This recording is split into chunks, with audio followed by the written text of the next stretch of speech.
విద్యార్థులు విద్యతో పాటు నైపుణ్యాన్ని పెంపొందించుకోవాలని భారత మాజీ ఉపరాష్ట్రపతి వెంకయ్య నాయుడు విద్యార్థులకు పిలుపునిచ్చారు. విశాఖపట్నం జిల్లా పెందుర్తిలో ఉన్న Balaji educational institute high field school ను వెంకయ్య నాయుడు ప్రారంభించారు. ఈ సందర్భంగా ఆయన మాట్లాడుతూ ప్రతి విద్యార్థులు నైపుణ్యవంతులైతేనే అన్ని రంగాల్లో సమర్థవంతంగా ఆయా వృత్తుల్లో రాణించగలరన్నారు. ఈ కార్యక్రమంలో పెందుర్తి శాసనసభ్యులు పంచకల రమేష్ బాబు, విశాఖ నగర్ మేయర్ పీలా శ్రీనివాసరావు, అనకాపల్లి మాజీ శాసనసభ్యులు పీలా గోవింద సత్యనారాయణ, స్కూల్ అధినేత మండల కుమార్, పలువురు ప్రముఖులు హాజరయ్యారు. అంతర్జాతీయ వేదికల్లో కూడా చెప్పాను.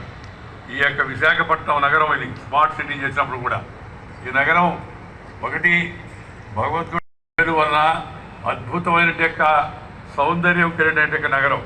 అటు సముద్రం ఉంది, ఇటు కొండలు ఉన్నాయి. ఇక్కడ చదివాను నేను.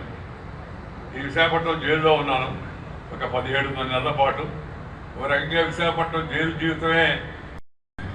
లేకపోతే నేను మా అమ్మ కోరిన విధంగా చిన్నప్పుడు మా అమ్మ నన్ను ఎత్తుకొని పొడిస్తే నన్ను కింద వదిలేసింది.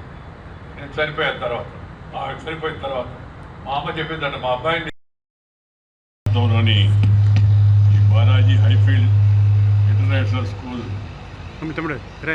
మామూలుగా మైకు అటు ముందు పెట్టేవాడు. ఇష్టపడిన పనిని కష్టపడి పనిచేస్తే నష్టపడేది లేదు అనేది నా యొక్క అభిప్రాయం. ఇష్టపడిన పనిని కష్టపడి చేస్తే నష్టపడేది లేదు అని.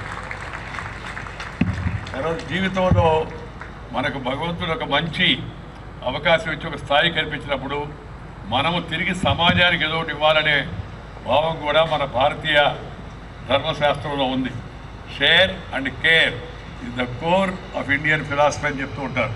అందుకే ప్రపంచంలో ఏ దేశంలో అంత విధంగా మనం వసుదైక కుటుంబకం అని, సర్వే జనా సుఖినో భవంతు అని, ప్రపంచం అంతా ఒక కుటుంబంలాగా బతకాలి అని ఆలోచించి చెప్పేట జాతి ప్రపంచంలో భారత జాతి అని చెప్పడానికి నేను గర్విస్తున్నాను, భారతీయుడని.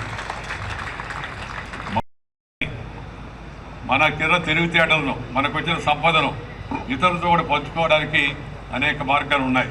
ఈ మార్గంలో శ్రీ మండవ రవి ఈ విద్యారంగాన్ని ఎంచుకోవడం, ఈ విద్యారంగంలో కాస్త మరి నగరం మధ్యలో కాకుండా కాస్త వెనుకబడిన ప్రాంతాల్లో విద్యా సంస్థలు పెట్టడం చాలా సంతోషం.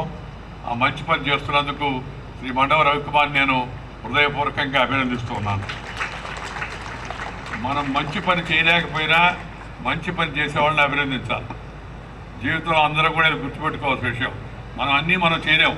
మనం చేయలేని మంచి పని ఇంకెవరైనా చేస్తూ ఉంటే దాన్ని చూసి సంతోషించాలి. ఇవాళ ముఖ్యంగా మీ ప్రాంతానికి రావడం నాకు చాలా ఇష్టం. విశాఖపట్నం అంటే నాకు చాలా ఇష్టం. మామూలుగా నేను చదువుకోవడానికి వచ్చాను ఇక్కడికి. చదువుకునేటప్పుడు విశాఖపట్నంలో ప్రేమలో పడిపోయాను.